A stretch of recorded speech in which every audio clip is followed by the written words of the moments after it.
اور خبر دیں گے آپ کو، وزیر اعلیٰ گلگت بلتستان خالد خورشید جعلی ڈگری پر نااہل قرار دے دیے گئے ہیں، اور آپ کو بتا رہے ہیں چیف کورٹ گلگت بلتستان نے وزیر اعلیٰ خالد خورشید کو نااہل قرار دے دیا ہے۔ اسی معاملے پر بات کریں گے، محمد مسعود ہمارے ساتھ موجود ہیں۔ محمد مسعود، آگاہ کیجیے گا۔ آپ کو بتائیں کہ وزیر اعلیٰ گلگت بلتستان خالد خورشید جعلی ڈگری پر نااہل قرار، چیف کورٹ گلگت بلتستان نے وزیر اعلیٰ خالد خورشید کو نااہل کر دیا ہے، جبکہ آپ کو بتائیں کہ کورٹ کا ایسا کہنا ہے کہ گلگت بلتستان نے فریقین کے وکلا کے دلائل مکمل ہونے پر فیصلہ سنایا تھا۔ چیف کورٹ کے 3 ججز پر مشتمل بینچ نے مقدمے کی سماعت کی۔ مسعود احمد ہمارے ساتھ موجود ہیں، ان سے جان لیتے ہیں۔ جی مسعود، آگاہ کیجیے گا۔ جی بالکل، گلگت بلتستان چیف کورٹ نے مبینہ جعلی ڈگری کیس جو کہ غلام شہزاد آغا نے وزیر اعلیٰ گلگت بلتستان خالد خورشید کے حوالے سے دائر کیا تھا، اس پر فیصلہ سناتے ہوئے وزیر اعلیٰ گلگت بلتستان خالد خورشید کو نااہل قرار دیا ہے۔ جی اچھا مسعود، ان کے خلاف تحریک عدم اعتماد بھی جمع کرائی گئی تھی، اس بارے میں بھی بتائیے گا۔ جی بالکل، یہاں پر کیس زیر سماعت تھا اور وہاں پر اراکین اسمبلی کی طرف سے عدم اعتماد کی تحریک جو ہے 9 اراکین کی دستخطوں سے جمع کرا دی گئی تھی۔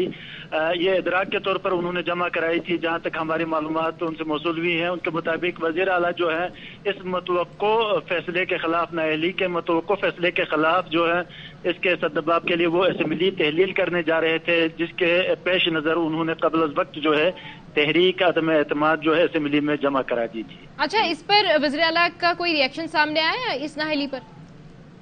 فی الحال ابھی تو فیصلہ سنایا گیا ہے اور پیپلز پارٹی کے جو کارکن ہیں وہ بھرپور طریقے سے یہاں پر جشن منا رہے ہیں روڈ پر، لیکن فیصلے کا ری ایکشن ابھی تک کوئی سامنے نہیں آیا۔ ٹھیک ہے، ابھی تک ان کا کوئی ری ایکشن جو ہے وہ سامنے نہیں آیا۔ تو وزیر اعلیٰ گلگت بلتستان خالد خورشید جعلی ڈگری پر نااہل قرار پائے ہیں۔ چیف کورٹ گلگت بلتستان نے وزیر اعلیٰ خالد خورشید کو نااہل قرار دے دیا ہے۔ چیف کورٹ گلگت بلتستان نے فریقین کے وکلا کے دلائل مکمل ہونے پر یہ فیصلہ سنایا ہے۔ چیف کورٹ کے 3 ججز پر مشتمل بینچ نے مقدمے کی سماعت کی ہے۔ وزیر اعلیٰ گلگت بلتستان خالد خورشید جعلی ڈگری پر نااہل قرار، چیف کورٹ گلگت بلتستان نے وزیر اعلیٰ خالد خورشید کو نااہل قرار دے دیا۔ چیف کورٹ گلگت بلتستان نے فریقین کے وکلا کے دلائل مکمل ہونے پر فیصلہ سنایا۔ چیف کورٹ کے 3 ججز پر مشتمل یہ بینچ تھا جس نے مقدمے کی سماعت کی۔ خالد خورشید کے خلاف رکن G B assembly Ghulam Shahzad آغا نے کیس دائر کر رکھا تھا۔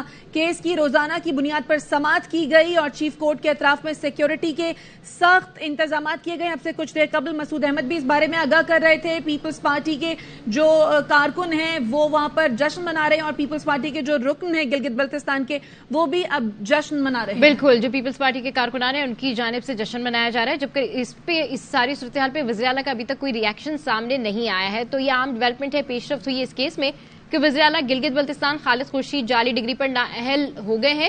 ہمیں مزید اپڈیٹ لیتے ہیں ہمارے نمائندے سے۔ جی اپڈیٹ کیجیے، ابھی کیا تازہ ترین صورتحال ہے، کیا پیش رفت ہونے جا رہی ہے مسعود؟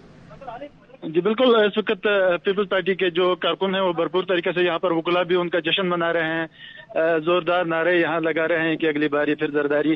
واضح رہے کہ یہ جو کیس تھا وزیر اعلیٰ گلگت بلتستان خالد خورشید کے خلاف دائر کرنے والا غلام شہزاد آغا رکن اسمبلی ہے گلگت بلتستان کا، پیپلز پارٹی کا رکن اسمبلی ہے، اور اس کو لڑنے والے جو ان کی طرف سے وکیل تھے امجد حسین ایڈوکیٹ صاحب، وہ جو ہے اپوزیشن لیڈر بھی ہیں گلگت بلتستان اسمبلی کے ایڈوکیٹ ہیں اور یہاں پر وہ کیس لڑ رہے تھے۔ تو اس وجہ سے پیپلز پارٹی جو ہے بھرپور طریقے سے یہاں پر جشن منا رہی ہے۔ ٹھیک ہے، اپڈیٹ کرنے کے لیے شکریہ مسعود احمد۔ عالمی برادری کو مقبوضہ کشمیر میں انسانی حقوق کی خلاف ورزیوں پر آواز اٹھانا ہوگی۔ ریاستی معصوم لوگوں کا قتل قابل مذمت ہے۔ شنگھائی تعاون تنظیم کے ورچوئل اجلاس میں وزیراعظم شہباز شریف نے بھارتی ہم منصب مودی کو آئینہ دکھا دیا، کہا سیاسی ایجنڈے کے لیے مذہبی اقلیتوں کو نشانہ نہیں بنانا چاہیے۔ In all its forms and manifestations, including state terrorism, must be condemned. There can be no justification for the killing of innocent people. Religious minorities should never be demonized in the pursuit of domestic political agendas. Any temptation to use it as a cudgel for diplomatic point scoring must be avoided under all circumstances. The hydra-headed monster of terrorism and extremism, whether committed by individuals, societies or states must be fought with full vigor and conviction. The goal of sustainable peace, the fundamental rights and freedoms must be guaranteed to all, including those under occupation. The SCO stands for observance of the UN principles. The UN Security Council resolutions on long-standing disputes in the region. These must be addressed to immediately and settled amicably before it's too late.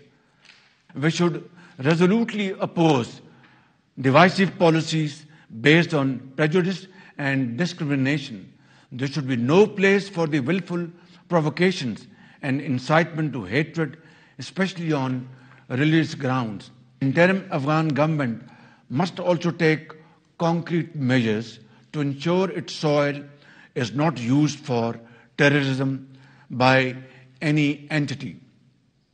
Climate change demands global solidarity and a global response. It's time to act, and we must act now and immediately. Pakistan has lived through the horrors of climate change during the last year's devastating floods. Stock market के बाद IMF मुआहदे के असरात अमरीकी currency पर भी पड़ने लगे हैं। इंटरबैंक में डॉलर के मुकाबले में रुपए की कदर में बेहतरी आना शुरू हो गई। डॉलर 10 रुपए 79 पैसे सस्ता हो गया। फॉरेक्स डीलर्स के मुताबिक इंटरबैंक में डॉलर 275 रुपए 20 पैसे पर ट्रेड कर रहा है। ईद तातीलात से पहले इंटरबैंक में डॉलर 285 रुपए 99 पैसे पर बंद हुआ था। फॉरेक्स डीलर्स के मुताबिक ओपन मार्केट में 5 रुपए कमी के बाद डॉलर 280 रुपए में फरोख्त किया जा रहा है। ओपन मार्केट में 2 दिनों में डॉलर में 10 रुपए की कमी हो चुकी है। Governor state bank Jamil Ahmed कहते हैं विजन 2028 प्लान तैयार कर लिया। 2 साल में महंगाई की शरह 5% पर लाएंगे। कराची में तकरीब से खिताब में उनका यह भी कहना था कि मुल्क में साइबर सिक्योरिटी को मजीद बेहतर बनाना है।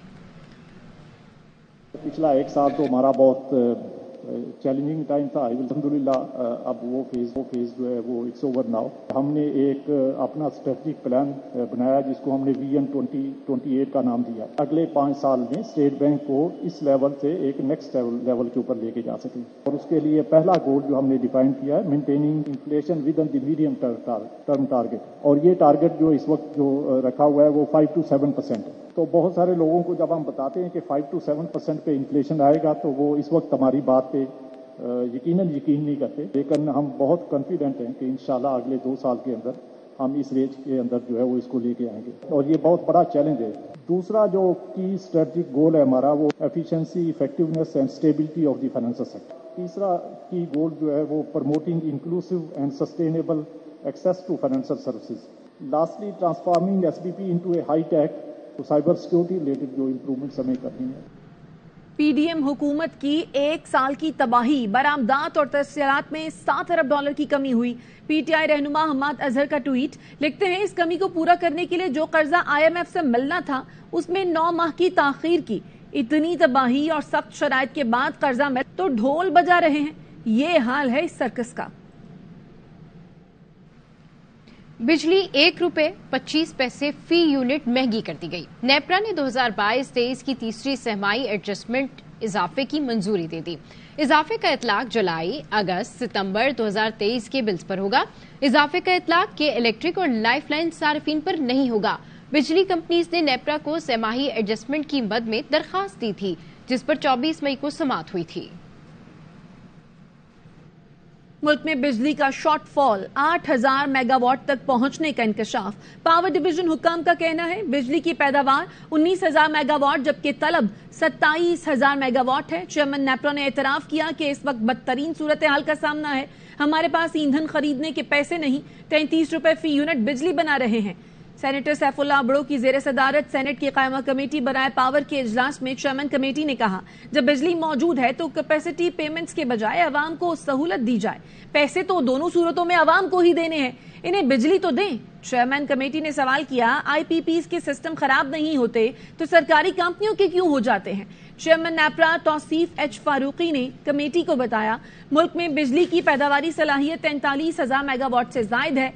बिजली की तलब 27000 और पैदावार 19000 मेगावाट है।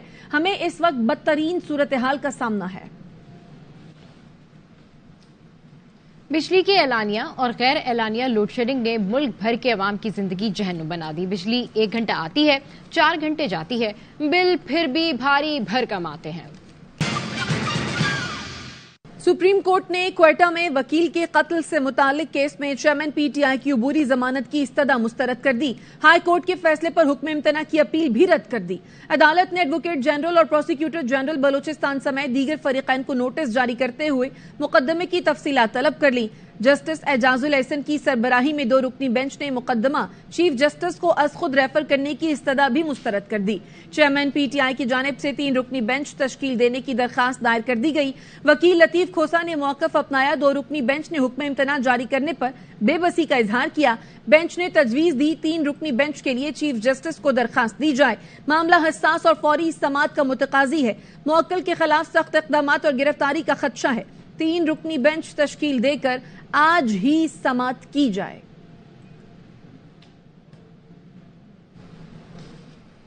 इस्लामाबाद हाई कोर्ट ने तोशाखाना केस में ट्रायल कोर्ट का 5 मई का फैसला कलअदम करार दे दिया। चीफ जस्टिस आमिर फारूक ने महफूज फैसला सुना दिया। तहरीरी हुक्मनामा भी जारी कर दिया गया। फैसले में कहा गया है कि ट्रायल कोर्ट के 5 मई के फैसले के खिलाफ चेयरमैन पीटीआई की दरखास्त मंजूर की जाती है। ट्रायल कोर्ट फरीकैन को दोबारा सुनकर वजूहात के साथ 7 दिन में फैसला करे। इस्लामाबाद हाई कोर्ट ने तहरीरी हुक्मनामे में कहा है कि फरीकैन के दलाइल से 8 सवालात अदालत के सामने आए।